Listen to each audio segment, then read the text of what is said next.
Hola, and welcome to the Overly Animated Podcast, where we take animation seriously. We talk everything animation here, including BoJack Horseman, which we'll be getting into today. I'm Alex Bonilla, and today I'm joined by Sam Quattro. Hello. And Michelle Anderer. Hey. You can find more about this podcast at overlyanimated.com, and you can subscribe to our general podcast feed or our BoJack Horseman-centric feed on iTunes or on your favorite podcatcher. Today, in particular, we will be continuing our coverage of BoJack Horseman Season 4 with the 9th episode titled Ruthie. We will not make any reference to episodes beyond this one, but spoilers for this and all previous episodes in the season are fair game, so just keep an eye out for that. But I guess we'll dive right into this. I guess we'll begin with general impressions, our first true Princess Carolyne-centric episode of the season. Let's go to Sam first. How do you feel about following a day in the life of our beloved PC? Oh, so heartbreaking. Yeah. Oh man, she tries so hard to land on her feet, so to speak. But it's hard. It's hard to do that. It's hard to be, this crazy successful person when your life is falling apart. It's hard to be chipper. It's hard to be, positive. And obviously at the end of the episode, things just go to shit. So. Yeah, you want people to do well, but it all goes to shit. Summary of BoJack Horseman in a nutshell. But but yeah, we have Princess Carolyne descending slowly in emotional ways in this episode. Michelle, how do you feel about how Princess Carolyne was portrayed here? This is a very sad episode. Sam is completely right. I don't know. Princess Carolyne's probably my favorite character in the show because she just she tries so hard to just do things that'll improve her life, and she has a lot of things to deal with and try to overcome, and it's really easy to root for her because of all that.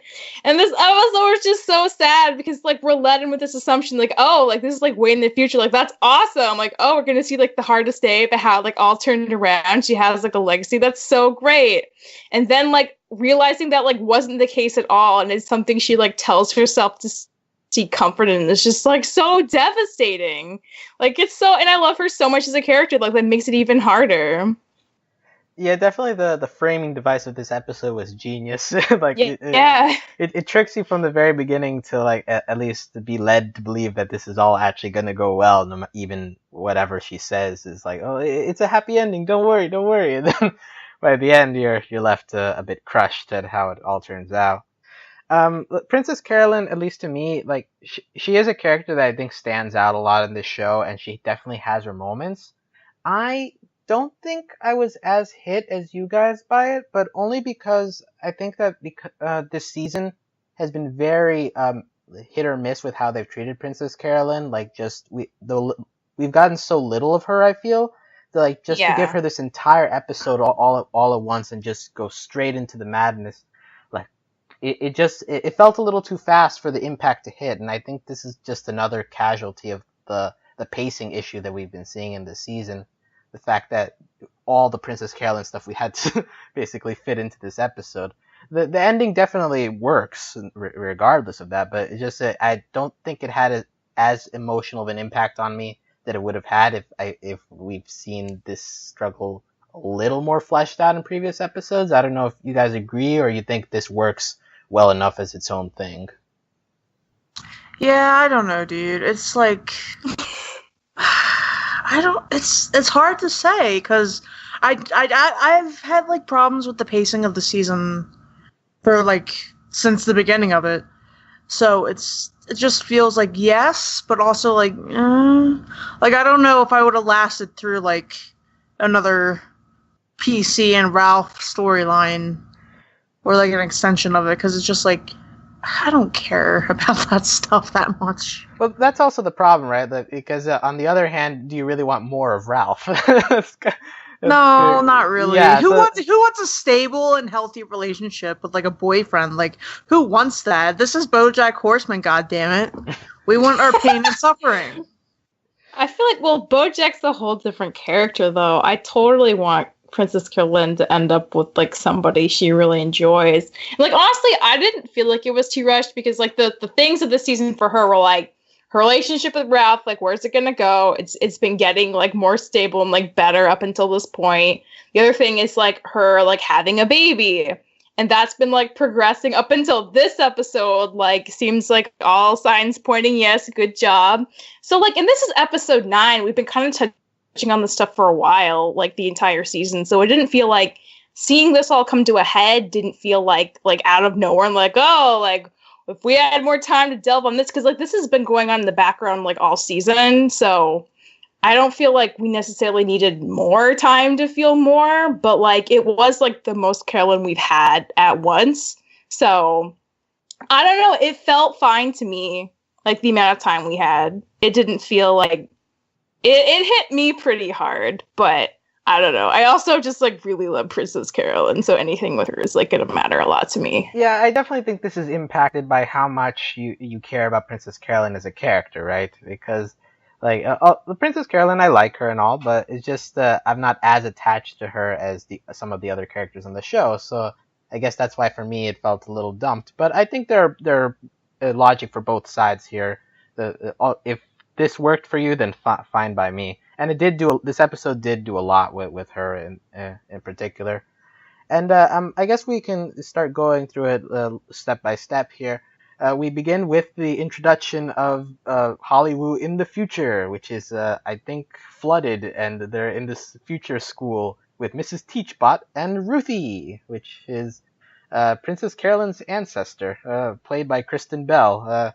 Thoughts on Ruthie as a character and as progeny of Princess Carolyne? Yeah, I thought she was just a pitched up Amy Sedaris, TBH. Aww. I know, right? But yeah, it was okay. You know, kids, they go to school and they learn and they have to make presentations. Oh, those kids. Solid analysis. Yeah, some things don't change in the future. Some things are the same. I remember at some point in my schooling, I had to make a presentation about my family tree, so it's like, whatever. It happens. Yeah, I think we all had that assignment at some point. Now, whether or not we had Hollywood ancestry is another story, or if we had to submit our presentation under 6 beans. Yeah, the bean system for some reason stood out to me as a joke in that opening. Yeah, I don't really understand the beans. Yeah, like, what would lead a society to go to beans for timekeeping? Just, I don't know. Who knows? We're too in the past to make sense of it. Yeah. Us with our clocks, yeah. Elon Musk will one day figure out the real use for beans. But, yeah, so we have the introduction of Ruthie here. She talks about how Princess Carolyne was going to have a great day, and we flash back to Princess Carolyne and Ralph getting ready for their day. Ralph is going to go to a presentation to talk about new holidays, I guess, for his greeting card company or whatever. Yeah. But then they spill coffee, and the line that takes us to the intro is, "She was wrong. Today was gonna suck."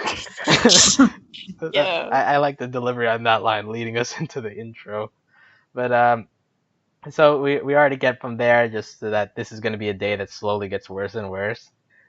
We skip ahead, and it's I guess we'll skip the BoJack stuff until the end. But she mentions BoJack, and then we cut back to the school and Mrs. Teachbot. Who are all these other caricatures? Ruthie, they're here to fill out the world. Okay, whatever, Ruthie. That's a great response. It is an English class. I don't think here they're interested in filling out the world, but all right. Ruthie's aspirations for this report project are like above and beyond her classmates. I support her in this endeavor. She should get an A. Yeah. Somehow I don't think Mrs. Teachbot is that interested in the artisticness of this project. I love that Mrs. Teachbot's like married. That's like amazing to me. Yeah, they call her Mrs., right? So I guess she shows them a ring. She's like, Mrs., and she like has a ring on her finger. It's great. Yeah, and speaking of that, Ruthie calls various characters in the project ex-lovers, and Mrs. Teachbot frequently gets annoyed. Ruthie has to say she was a fluid sexual being, not a machine. Yeah, exactly. Too bad that the word lovers sucks, and nobody should ever use it. Okay, but it seems that even the idea of it's a disgusting word. Don't use that word, lover. Lover to me implies like you know, like sneaking around with like an extra boo, you know. So I can see that. Maybe adultery is outlawed in the future.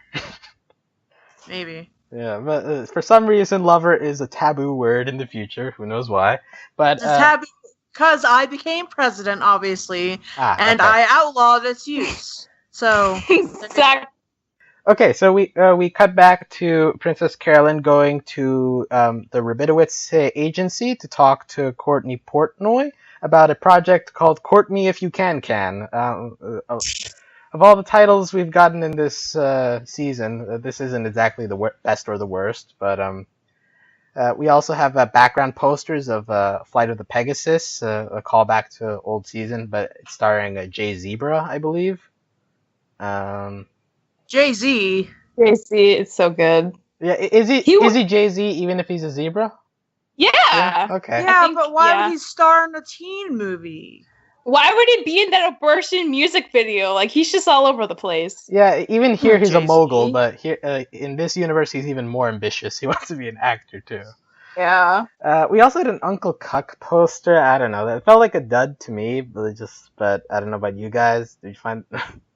I don't think I noticed it. Oh, you didn't? Okay. Yeah, it was like... I saw it on Tumblr and I was like, But, like, in the episode, did you notice it?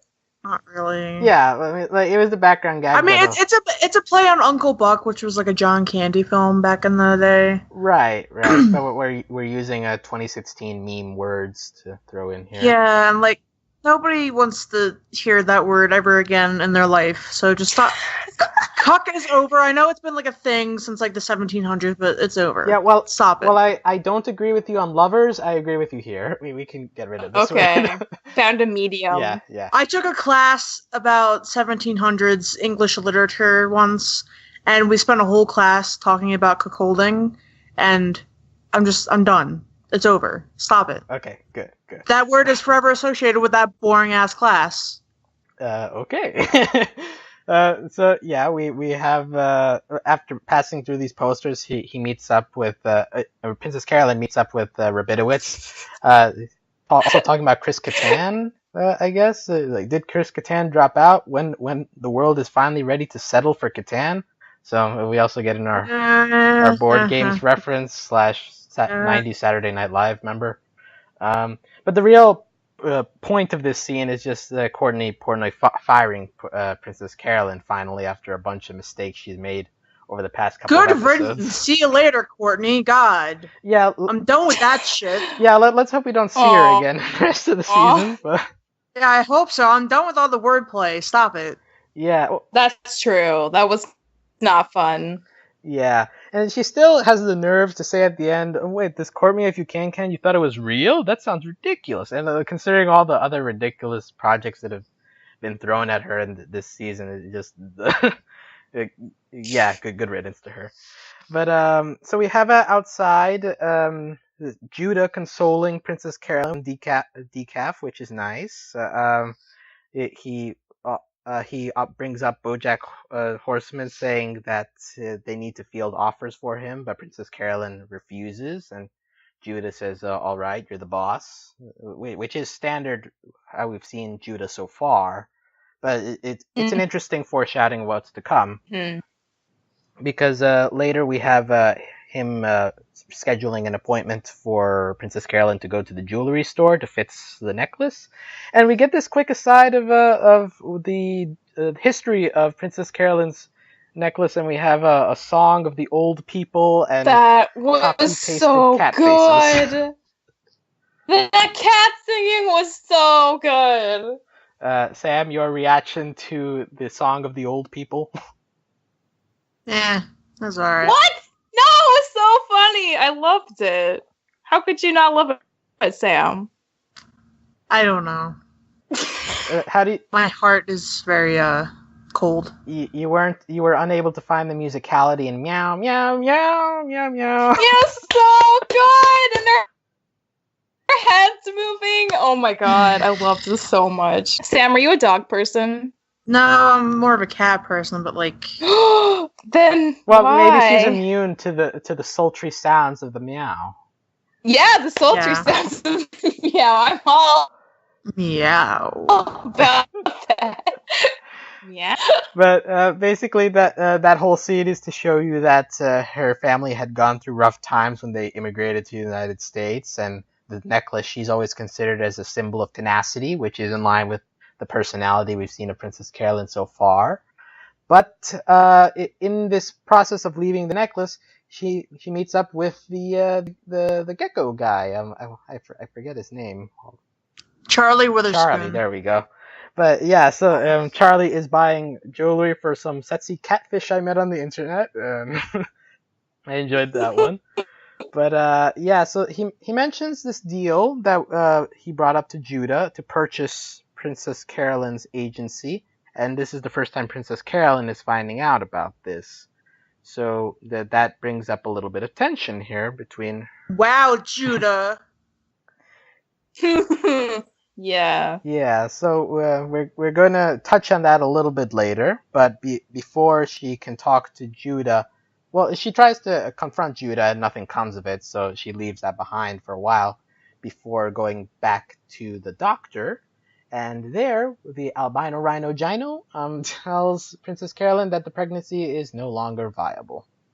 And also here, the gynecologist is very rough with her, like saying maybe you wanted the baby too much. Oh. Yeah, no, he said awful stuff to her. Who fucking says that to somebody? Yeah, and I feel like that's like he's saying really strong, except for in like the uterus area. Yeah, you're a real tough broad, is what he says, which is even worse. Oh my god. Yeah, I feel like this scene touches a nerve, especially just because I feel like that is a sentiment that even if you don't hear from people, like when you go through that situation, you try to justify like why that happens and things like maybe you wanted the baby too much. I feel like that's a sentiment that some people express it in not knowing what to say, and that just ends up hurting the person more. No sense though. Your wants don't control your body that way. It's just like very silly. Yeah, it's silly, but it's hurtful all the same, no matter what. If somebody says it to you. Oh, for sure, it's silly and hurtful. Yeah, and so after she leaves the appointment, we see her breaking down and crying in the car, which is similarly a little painful to watch, especially as we're rooting for her. But she then has to go back to the jewelry store to pick up her necklace. And the employee tells her that it's only painted gold, and this is actually costume jewelry from JCPenney. So, even that's her, what she always considered a symbol is now useless. JCPenney is still kind of like... you still gotta spend money at JCPenney. Yeah, but it's not quite a family heirloom. Old country, yeah. I mean, what's like the meaning of an heirloom besides just like some bullshit that is, sentimental to your family? Who cares? Family is overrated, and material objects are overrated as well. Tell that to Princess Carolyne. Objectively, yeah, but like she's like, but they like told her that like it meant all these things and it was like a symbol, and like when she says that to the jewelry person, they're like, somebody just told you a story, and that like sucks to hear too. Yeah, it was probably just her mom, because her mom was like a maid or like a living like what's it called, like living person for like this rich family, right? I think so. So I guess it would make sense for her to, just like buy this, cheapo necklace from JCPenney and just like make up this whole story to Princess Carolyne, like, oh, this is like a really important thing, and like, never forget your roots, which I think is still like a really worthy sentiment. I mean, it's like a mother trying to, create like this good narrative for her daughter, like for like motivation to like never give up. Right. There's nothing necessarily wrong with doing it, especially at that age, but I'm not sure if you expect them to actually believe that all the way through to adulthood. Once you get there, that's where it becomes a problem, right? Your idea getting shattered.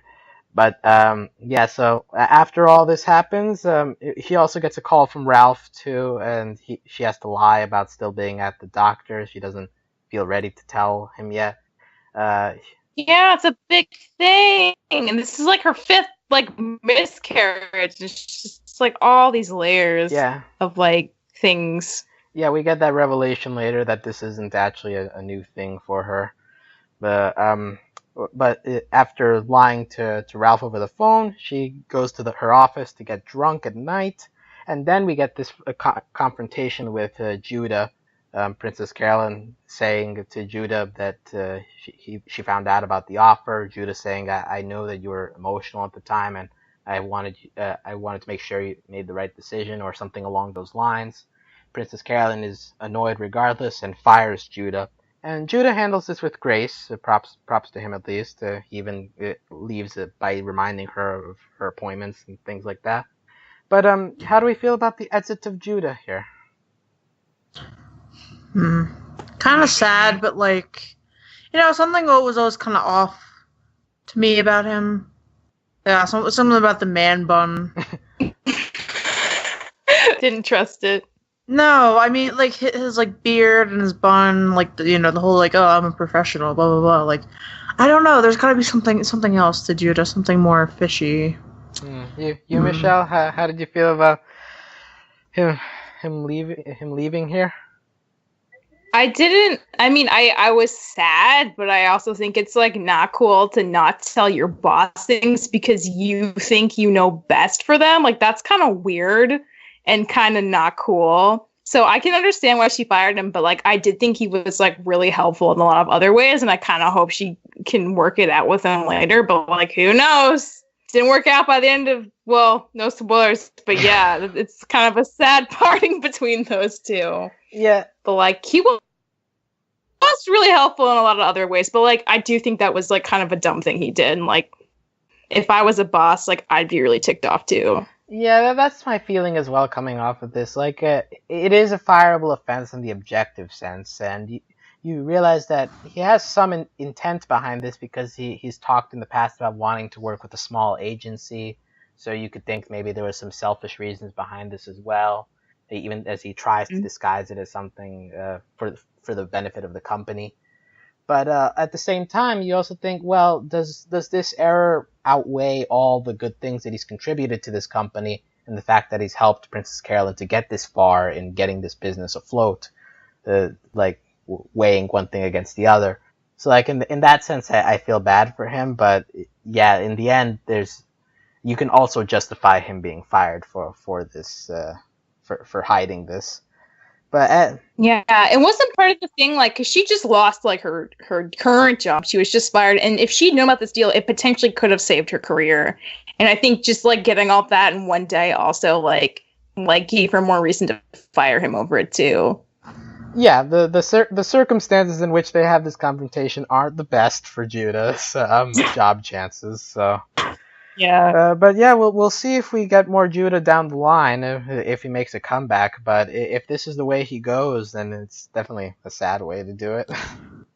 Maybe he'll be working at Starbucks or something. Oh no, he deserves better than Starbucks. True.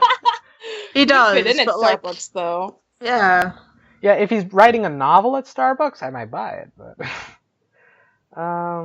So yeah, meanwhile we get a quick cut back to Ruthie's story and them saying the story has gotten really dark. But has it? Yeah, thank you, Captain Obvious. But and it gets darker because we go back to the restaurant where Princess Carolyne wants to tell Ralph, but Ralph is expressing like, "Oh, I can't wait to touch Filbert's feet." And then also we have this... It's so bad. And we also have this background gag in the middle of it. Miss Carey Washington, Miss Carey Underwood, Miss Carey, first name Mariah. I'm not really a fan of the Italian chef guy, but whatever. He's a first generation stereotype. Yeah, I get that that's his entire character, but I don't know. Like in the middle of this emotional scene, it's kind of distracting, but oh well. But we get Princess Carolyne just like not wanting to do this and just running out, and she goes back to her own apartment. She finds Clown Dentist doing things as Todd has continued his business. Oh my God. The episode wasn't bad enough. We had to go back to the clown. God, why? Why do we need them? And the kid is waking up. I know, it's so bad. Don't let clowns do that stuff. Yeah. But she's just whatever with it, and she just gets drunk with them, and a couple of nights... is it a couple of nights later, or is it the same night? Because they mentioned a couple nightcaps later. I don't know what that means. I think it's the same night. Let's assume same night. But in any case, she gets drunk enough that eventually Ralph comes along, all the clowns to jump out or whatever. And Ralph comes in, is like, well, are you drunk? And Princess Carolyne says, I get to drink because baby went gone. So this is how Ralph finds out. Princess Carolyne getting drunk. She talks about how she always lands on her feet, saying that she's been espousing for the past 4 seasons as a cat. But here we see her at a dark place. She also reveals that she's had 5 miscarriages. And this is where Ralph finally says something like, why didn't you tell me? You can't keep this stuff from me. It's about us. But Princess Carolyne says it's so easy for you to love me when everything's good. Oh, yeah. And we forget, before when she was on the phone with him, Denise is saying, I love you because, everything's so easy with you. And isn't that what stops her from, telling him about what happened at the doctor office? Yeah. Because then she's like, oh, shit. Well, thanks. Now I can't tell you because then I'll be difficult. And I don't want that to be what ruins us. Yeah. Right. And she throws that line back in his face a little bit later. And it's interesting because, in their normal relationship, that would just be something playful, right? They're like, oh, you're so easy, talking in the sexual sense or whatever. But because she's in this situation, she takes it a little bit more personally than she normally would. And that hurts Ralph in the end here. And eventually, Ralph says, well, I just think we should talk about other options in response to the pregnancy thing. And Princess Carolyne wants none of it. She says, get out of my apartment, save it for your next girlfriend, who you can take home to your parents, or the one who's easy. And yeah. And Ralph just says goodbye. I mean, he doesn't really put up a fight after this and just walks away. So this is the end of the supposedly stable relationship we have here. How do you feel about how this entire segment went down, Michelle? It's just really sad. I mean, I think Princess Carolyne, she still has things that she needs to be okay with. And so it kind of makes sense that if they're not going to work, this was the breaking point. Especially because he asks why do you still have this place? I thought we were living together. And it's not just that the miscarriage happened. She already had concerns about stability in your relationship isn't something she's super used to anyway. She hasn't had a great track record with BoJack and Vincent Adult Man. So I think it's really painful to watch, but I think it makes a lot of sense that this went down the way it did. Okay. Sam, how do you feel about the departure of Ralph here?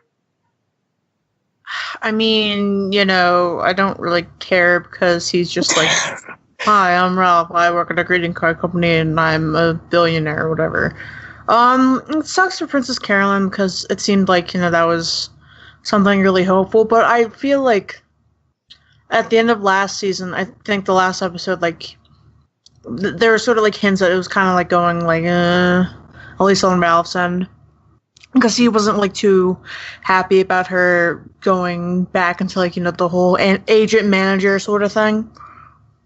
And so for me it's just bound to collapse and bound to be bad, especially with the course of the season. It's just been them trying to have a baby, and when you focus a whole relationship on that, what is there left to have in a relationship other than let's fuck and let's have a kid and let's raise that kid? It becomes less about each other and more about the being that they are trying to create. And that was mostly on Princess Carolyne's side, and I think she just has to do herself for a while. You do you, girl. You do you. That's definitely an interesting point, right? Because I think also in the season finale, Ralph was more focused on just going out with Princess Carolyne, taking her on vacations, things like that. Whereas Princess Carolyne, like we've always seen her with the focus of having a family in the future. It's always been her thing. And so once she had that opportunity with Ralph, she went all in and was very forceful about it. So once that goes away, that's what hurts her the hardest. And if you're in that state, you start making more rash decisions, such as in this case, breaking off the relationship because in your mind that was what the relationship was for, or at least just in that narrow-minded sense in that specific moment. So yeah, it's definitely something to look for Princess Carolyne in the future, just to see like how she bounces back from this relationship, or if she's able to get into another stable relationship in the future. But we end up with her going back to the office, getting a little tipsy again. Well, BoJack calls her to complain about his day, and we end with this speech of, you know what I do when I have a bad day? I imagine my great-great-granddaughter talking in the class about me, and I think about how everything's going to work out. BoJack responds, but it's fake. And Princess Carolyne, well, it makes me feel better. And yeah, and that's the ending line, letting us know that the whole framing device of Ruthie was fake. It's just her way of coping, just thinking about the future. And the episode ends there. We skip to a very upbeat song, "Oh Heart" by the Tank and the Bongas. I don't think the song fit as well as other outside songs we've inserted here, but tone clashing is definitely a way to do it. But yeah, just all in all, Princess Carolyne, I think we all have optimism for her about the future, but just right now, like in the immediate, do you think that is she going to go just back into work? Is this whole getting drunk thing like a way for her to cope in the meantime? Or just how do we feel she reacts to all of this happening in one day? I think it's just really overwhelming. It kind of just... Yeah. It's one of those days where it's just, shit hits the fan, and, if it rains, it pours, as they say. And... I think that whole narrative of the whole Ruthie thing it's sad, because she explains it best herself at the end. Princess Carolyne does. It's like you imagine, in the future everything's gonna work out, but who knows if it actually is? Who knows if you are gonna land on your feet? Who knows if things are going to be okay? Who knows if you're even going to have a great-great-great-great-great-granddaughter at all? Who knows? There is just no concept of the future when everything is just so shitty like that. Yeah, I agree. Yeah, it's just sad all around. But so we'll see what happens with Princess Carolyne as we go into these final 3 episodes of the season. But before we end up here, there was a unauthorized B story being told in the middle of this. Yeah. We kept cutting back to BoJack and Diane looking for adoption payment for the birth certificate of Hollyhock. Because this was a Princess Carolyne-centric episode, we didn't really get as much as we normally would get from a B plot here. But just any general thoughts on if this actually went anywhere, or any funny things that stood out to you on the BoJack side?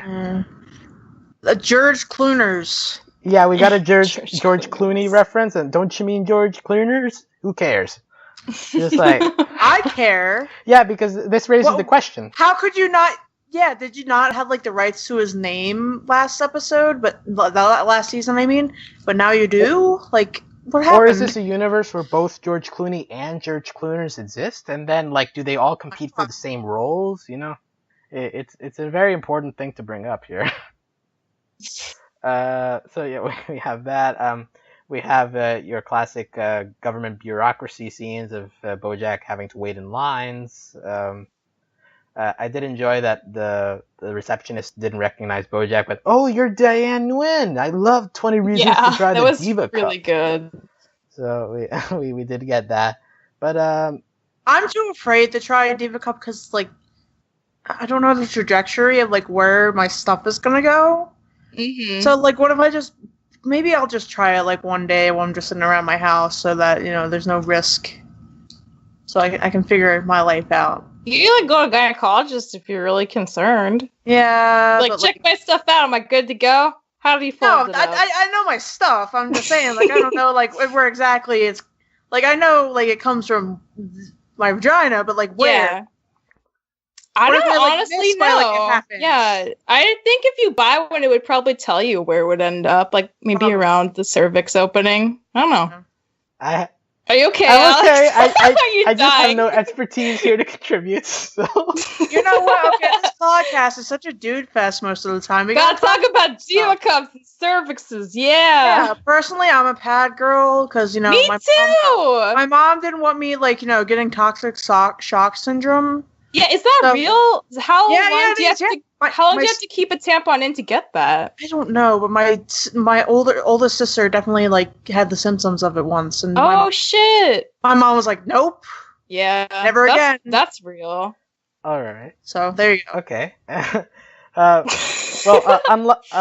Unlike the rhino gynecologist, I will keep my mouth shut. So, I think that's our summary here. Ruthie, a very poignant episode on Princess Carolyne, but just compared to the rest of the season, do we consider it above average, top 2, top 3, or where are we putting this? Let's go to you, Sam, first. Where do you want to rank this episode in the season overall? I don't think I don't have my list right up on my face, but I think I put it as either the third or the fourth best episode of the season. You, Michelle, a general idea of where this episode would be placed? I think it's my third favorite of the entire season. It's pretty high up there for me. Yeah. I think around fourth is where I'd end up putting it, but definitely an above average episode of the season by far. Mm-hmm. Especially just because it is much more focused than some of the past episodes we've gotten, so that's already a plus to its benefit here. But so Ruthie, good ep, sad ep, rip to the future. That's the best description in 4 words. Ruthie, good ep, sad ep. Pretty much. Comment below what the name of your great ancestor, also, what their name is. Tell us what your replacement word for lovers would be. And tell us what menstrual product you prefer. Yeah, tell us about Diva Cups. Most importantly, you can talk about that. and you can find out all the info on this podcast and comment on it at overlyanimated.com. You can also find us on Discord. We have that channel now available to chat about animation and your reactions to this episode and various menstrual aids at overlyanimated.com/Discord. Very fun. Yeah, very nerdy stuff there. You can we want to give thanks to all of our current patrons. You can support us via Patreon at patreon.com/overlyanimated. And we want to especially thank our patron of the podcast, Lily, aka Panda Lily. And thanks as always to our Patreon executive producers, John, Ryan, Steve, Andy, and yours truly. So anything else before we leave here? If I had a cat, would you name it Princess Carolyne? Would you name it Ruthie? Would you name it Meow Meow? No, I wouldn't name it Meow Meow. That's stupid. I always thought if I had a cat of my own, I'd name it like Obi-Wan after Obi-Wan Kenobi, but I don't know anymore. We'll see. Okay. Anyway. I used to have a cat. People dye their animals, by the way. Oh, no, don't dye your animals. Please don't.